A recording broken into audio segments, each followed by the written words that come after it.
Recently, How the World Works added a playlist entitled My Annihilation of Thunderfoot.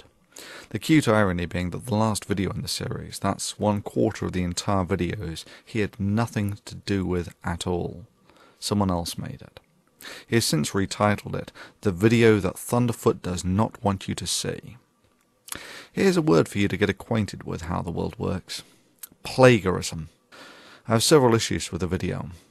There is, of course, the amusing irony that How the World Works plagiarized video about the invalidity of what he cites as my ad hominem attacks would be ad hominem attacks by his own definition. You're half a step away from calling him Four Eyes or telling him that your dad can beat up his dad. But more than that, when in the very clip that he shows to compare my video to How the World Works, there is a clock in the corner of my video giving people an idea about the rhetoric density. He then compares this to about 15 seconds cut out of two 10-minute videos in which he finds a comparable number of derogatory terms. Many would see this form of cherry-picking as intentionally misleading, as it cuts out 99% of the video and context from which it's clear why I reach the level of disdain that I have for how the world works. Allow me to make this clear. An ad hominem attack as a logical fallacy is when it is used as a substitute for an argument. Invariably, the terms that I use are derived from or are a consequence of presented arguments.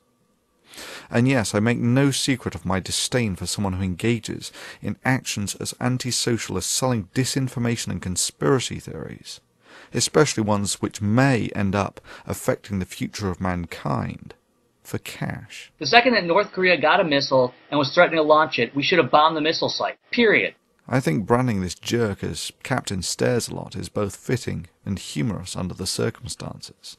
Similarly, Misterbusta correctly quotes me as saying that I do not attempt to monetize the Thunderfoot channel, as this could be used as an unfair criticism from suggesting a conflict of interest or some such. And yeah, that does put a fiscal value on the level to which I honour the integrity of this channel. He then suggests that I am a hypocrite due to my criticism of how the world works. But of course, it is an entirely fair criticism of how the world works. He is a money-grubbing subscriber whore, and the fact that I do not attempt to monetize my channel to maintain its integrity does nothing to nullify this. But let's be fair about this, and watch another 30-second video that How the World Works has since deleted, so that we can more fully make up our mind. Hi everyone, today is the new year, and I just want to thank everybody who subscribed to my new channel, How the World Works. Everyone knows that I was hoping to get around 200 subscribers by today. I got around 330. So everyone who subscribed, thanks a lot. And if you haven't subscribed, go over to How the World Works and subscribe right now. I'm going to be offering some promotional prizes for subscribers, and I'm going to be creating some new videos, so you're going to want to check them out. Go over there, subscribe to How the World Works. Hope you have a good new year. And yeah, his intentions and his motives are relevant. Intentionally making money through disinformation is significantly worse than merely making money through disinformation. You clearly disagree with some of the arguments that were made. Let's take, for instance, slavery. His relation of capitalism to slavery was not only a display of his gross misunderstanding of capitalist fundamental roots, but an abject attempt to pull on the heartstrings of his viewers, despite a completely irrational and non sequitur argument. With respect to slavery, I say that no, by historical observation, slavery can function perfectly happy within society if the society permits it, and it has done so for several thousand years.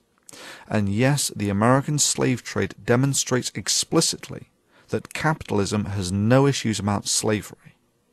To say that I misrepresented or misquoted anything here is simply a denial of reality and history.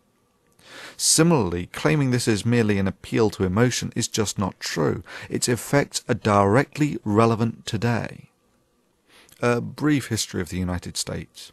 About 250 years ago, the country was founded with a Declaration of Independence, after which, for about 100 years, slavery and the slave trade were acceptable and profitable in the United States. And yes, profitability is the only metric of success in capitalism. And yes, there are exceptionally brutal elements to this. Look at the practice of slave breaking. For obvious reasons, slavery was financially more expedient for menial work than employing free men. About 150 years ago there was the Civil War, when it was decided that slavery was really not terribly ethical. And yeah, that's right, people fought a war primarily over this. Then 50 years ago there was the Civil Rights Movement, which finally got equal rights for blacks. And even today, the socio-economic scars of this history are graphically visible in the United States. And I speak with the experience of one who has seen more of it than most. You can still walk in many areas of America from a white neighborhood to a black neighborhood and watch the quality of housing drop and the number of people on the streets increase as their wealth decreases. It's visually conspicuous. The only way you can not see it is denial. Well, does anyone have any comments on the effectiveness of the healing of these socio-economic scars in a primarily capitalistic society over the past quarter of a millennium? It's a genuine question with a genuine follow-up. Is the status quo acceptable? And if not, do you have any proposals for the enhanced healing of these scars? Sure, you can say, well, they have equal rights now. But metaphorically, it's closer to breaking both of someone's legs and then saying, what are you complaining about? You are now allowed to compete on level terms with everyone else in the races. My sentiment is similar to that expressed by Colin Powell about the Iraq War. It's pottery barn rules. You break it, you own it. That is to say, you are responsible for it. Irrespective, to a degree, the argument of the balance between socialism and capitalism is largely superseded by a factor that is more dominant than either of these: knowledge. Knowledge and society are the future. Indeed, the interplay between knowledge, society, and the advancement of civilization was next on the cutting board before I got distracted by Captain Stairs a lot. Thankfully, How the World Works has effectively scurried away with his tail between his legs, in rather a timely fashion, I may add, as I have real-world commitments for the best part of the next 3 weeks or so, and really can't do anything anyway. But after that, say anything demonstrably stupid, and your ass is toast. But let's summarize the similarities between the poster boy for conspiracy stupidity, that's PCS2, and his global warming conspiracy, and creationists. Both show contempt for the most qualified people in the world when they field educated opinions on their subject. Both are happy to quote mine in order to misrepresent and mischaracterize what they perceive as their opposition. Both think that the science that built the civilization they live in and are utterly dependent upon is made up of some evil conspiracy out to get them. Both have no issues with plagiarism. Ad hominem attacks, of course, and here you will notice that the attack on the person is a substitute for the argument. Answer: you work for the United Nations and you're a leftist. And if you want to hear the word from another leftist and viral Marxist, just listen to James Hansen from NASA. He's back at it again, even though his old boss said he should have been fired. James Hansen claims that the democratic process is not working to fight global warming. Hey James, the reason why the democratic process is not working to fight global warming is because the majority of people are realizing that you and Al Gore are charlatans. Both demonstrate their lack of character and moral fiber, in that YouTube gives them the ability to censor comments, and both zealously engage in the activity. And of course both, when all other options have been exhausted, simply tip the board over and declare victory. So experts, now that I went through every one of your arguments and completely annihilated them... Regrettably, how the world works. Sorry. PCS2. That's not how the world works. Annihilating someone's argument is not a criterion that is simply achieved by declaring it. Indeed, the mere fact that you need to make such a statement seems to suggest that you do not think that this is self-evident from your argument. In that respect, it's more like Fox News claiming to be fair and balanced. Allow me to summarize PCS2.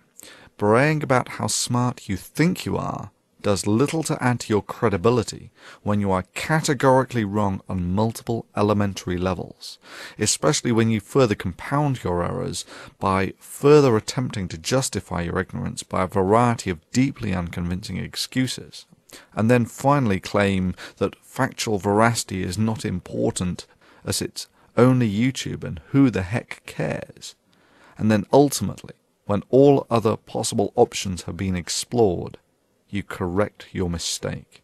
To summarize the summary, the knowledge of mankind has guardians to stop antisocial vermin such as yourself from pissing in the fountain of knowledge.